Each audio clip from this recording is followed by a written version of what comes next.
I saw this couple crying. And as a photojournalist, I'm thinking, boy, that's a great shot. Veteran videographer Randy Paige was standing right behind the Stadlers. He got more than he bargained for.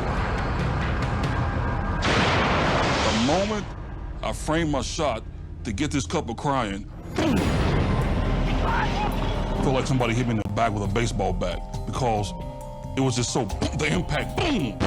The earpiece Randy was wearing got shoved deep into his ear canal. The sound of the blast was horrific. And I collapsed. I know I grabbed both my ears, and I was like, I'm hurt. For all his agony, Randy didn't realize he was capturing one of the most famous images in American history. Randy's head was on fire from the sound of the blast, and he was transported to the hospital. And my reporter, she ran over to me. She was calling for, paramedics, help this guy. For photographer Randy Paige, capturing this dramatic shot is actually what saved his life. He was standing right near the dumpster where the second bomb was planted. But at the last second, he ran to get the shot of Rob and Christine embracing. Not seeing that couple crying, you would be talking to me. I would be 6 feet under. For Randy Paige, the wounds are no less deep. I mean, even to this day, and this is no lie, when the phone rings, I jump, man. Don't ever come behind me and do that. You're gonna scare the shit out of me. We don't discriminate around here. This Holly Springs, Mississippi, where everybody's somebody. We all get along around here. My dad opened his shop up back in probably 68.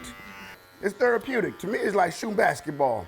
Regardless of what I do all day long, we can come in here. I got my man Tom Cat in the chair. We can talk about anything.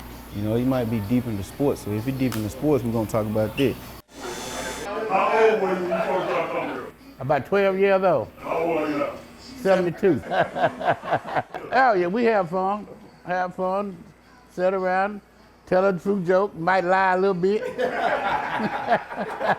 Like I said, we started in the community right here, just blue-collar workers in a blue-collar town. My father started his barbershop business, Piggy's Barbershop, right here in this very building in 1960. And we moved in 1975 on 115 Memphis Street. To me, it's good fellowship. Like they say, your barber and your bartender is your therapist. We call it the country club. It's free. It's blend in with my hairstyle. See the top of my head, don't you? Hey, man, You can come in here, sit around, vent, and when it's over, you can leave out hopefully feeling like a new person and get a haircut at the same time.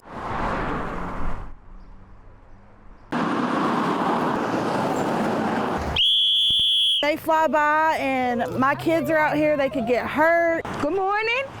People don't appreciate us. You ought to see them flying by. But the children is our reason for being out there, my reason for being out there. And that's all Flora Wallace needs. For the last 11 years, Wallace, or as kids at Greenwood Elementary School call her, Miss Flo, she's been in these intersections directing traffic. Slow down, baby. Spreading smiles. There's power in... Good morning, Jesus. And making sure that kids are making it across the street safely. If it wasn't for the children, I wouldn't be there. Tiffany McMinn knows the struggles of trying to cross the street with her children. It's really hard when I drop them off because they speed so fast through here. That's why crossing guards are important.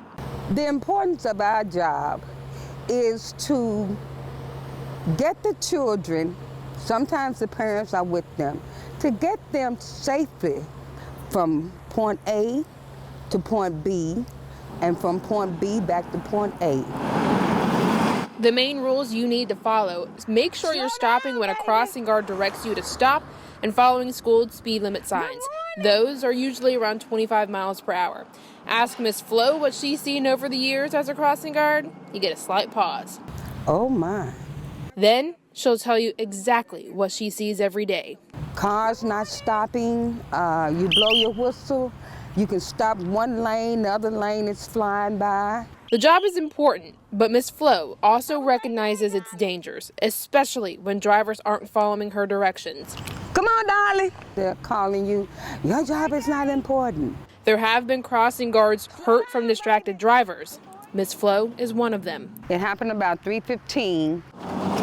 At the intersection of Graham Street and Faxon Avenue, Miss Flo had stopped traffic to let students cross the street. Not everyone stopped, though. Miss Flo was hit by someone driving a white truck. The kids was looking, crying, people were screaming, and I'm like, what happened? Miss Flo ended up with several bruises, an injured knee, and several cuts. But I'm still here. And she will keep coming back with a message to all drivers. Take heed to the whistle. Take heed to the signs, to the lights. Please stop. When you're in a school zone, slow down. And if you hear the whistle, stop. Have a good one. In Memphis. Come on. Sheila O'Connor, Fox 13 News. More than just a drainage problem. Look at this. It's a lake in this East Lake community. And neighbors here say they are fed up with this problem. So they posted these signs that say the city of Atlanta has refused to correct this dangerous situation. City workers tell us they haven't refused to correct this problem. In fact, they're working with neighbors out here, and they say they tried to contact the builder who went bankrupt. And they're going to do whatever it takes, as you can see right here, to try to get this mess cleaned up and make this a much safer place. We're live in Southeast Atlanta. Adam Murphy, CBS 46 News. First stop on this week's report card, the Orient Express on Paces Ferry Road in the Vinings. And look at this, it's an old train converted into a restaurant. And this place is great. They've got Chinese, Japanese, sushi. Come on inside, let's see what they have on the menu. All aboard. You can actually enjoy your meal inside this 50-year-old train. It's great. Come on back this way, Randy. Let's show folks what's on the menu. Right here you have mango and seafood deluxe. You've also got sushi on the menu. And how about the tangerine beef? Looks great, doesn't it? That ought to be some food for thought. All right, here we go. Here's this week's best and worst grades. Wow, they really put on a show here at the Orient Express in the Vinings. This place is great. 96 points on their last health inspection. And look at the hibachi grill. You gotta love it.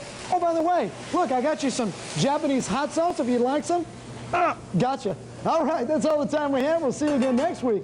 Adam Murphy, CBS 46 News. It's about like 10 gunshots. It's like it came from like a powerful rifle or something, you know. It was real loud. Pow, pow, pow, pow, pow. This man, who doesn't want to reveal his name because of fear of retaliation, says he jumped down on the floor in his home after hearing several gunshots Thursday morning. You know, I just laid back down, and so I guess it had to be like an hour ago. And I got up and it came out, seen all the police cars down here. Memphis police are working to learn what led to 2 deaths after the victims were shot before crashing their car near Jackson and Springdale. The victims were rushed to Regional 1 Hospital, where they later died. Officers surrounded this car on Jackson, where the back of the window is completely gone and the front of the car is crushed. This is what the world is coming to now, you know. You have to come outside and fear your life every day. I mean, simply driving down the street. Police say they believe the victims were the targets of the shooting, and this doesn't appear to be a random act. Officers investigated a second crime scene on Jackson near Hollywood, not far from the intersection where this car crashed. Neighbors say this is the area where they heard the gunshots before the crash happened. It's very frustrating. It makes you concerned about what's going on in your neighborhood and what's going on with the young people in this world today. Alone, walking after dark. One of the times a woman can be caught off guard and attacked. Something like the stun gun can stop a deadly situation. Pull it back, hold it, release it. More and more people are turning to guns for protection. Pull it and hold it. And self-defense. Pull it, hold it, release it. We're not living in grandpa and grandma times anymore. We absolutely have to be, not only for ourselves, but for our family, be in a frame of mind to where if something happened, we have the proper training to try to protect ourselves. Benny Cobb, a former captain with the Shelby County Sheriff's Office, tells me he's seen an increase in the number of women taking his Tennessee handgun carry permit class. And one of the ways that you do that is you lock the slide back. Women are in some situations considered not to be as strong as men. So we want women to understand that you can defend yourself. Pick the gun up, point it at the target, 2 hands. 69-year-old Cheryl Henderson says she feels comfortable using a gun if she had to. I shop a lot. I have a catering service. I deliver a lot. I'm out on the street a lot, and often I'm by myself. But 21-year-old Kenesha Pine isn't as comfortable holding one. I was nervous. I wasn't comfortable. I did it though, but I was nervous. I was just nervous. This is why Cobb integrates less than lethal weapon training into some of his handgun carry permit classes. But just how practical are they? I joined the group of women in the class and put a can of pepper spray, stun gun, baton, and Kubaton keychain to the test. First, we tried the stun gun. Stun. There you go. This weapon can cost anywhere from $10 to $15. Next was a can of pepper spray. You can buy a small bottle from a retail store for as little as $5. You absolutely have to spray them in the face. You want to spray them in the eyes, nose, and mouth. It won't work if you're spraying it in their clothes. You're going to hit anything that's in sight. Henderson tested the collapsible baton. This metal device can be used as a striking tool. The one particular that I like is the wand, because I carry a metal bat, and it's kind of heavy. The wand is light and it's still sturdy. I didn't even know anything about that. Last was the Kubaton keychain. Almost the size of a pin, this weapon can also be used to strike. Stop! Like most gadgets, we discovered these less than lethal weapons do come with limitations. A victim must be close to the attacker for any of the devices to work. I want a gun because I'm too slow. I can't run from anybody. You know, they may be faster than me, but they won't be faster than a bullet. Get on target.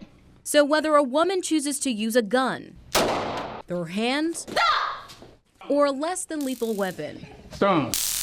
Cobb says proper training and self-awareness are key. So you want to make sure you have a strong sense of situational awareness. Put your phone down, be aware of what's going on around you. Now, it's important to note all the tools that we went through are used for self-defense. If used offensively, it can be considered a crime. I found the class to be extremely helpful. I liked learning about the stun gun, the pepper spray. They're lightweight, can fit in a purse, or maybe even your pocket. Now, Cobb says for these less than lethal weapons, you don't need a license to use many of them, but he says training is important. He says a lot of times people purchase these weapons and they don't know how to properly use them. So whether you choose to use a gun or maybe even these less than lethal tactics, you need that training. And we have links to those courses on our website, fox13memphis.com. In Memphis, Lauren Coleman, Fox 13 News.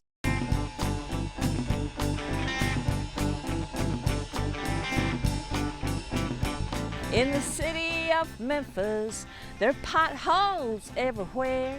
So if you go out driving, you better bring a spare.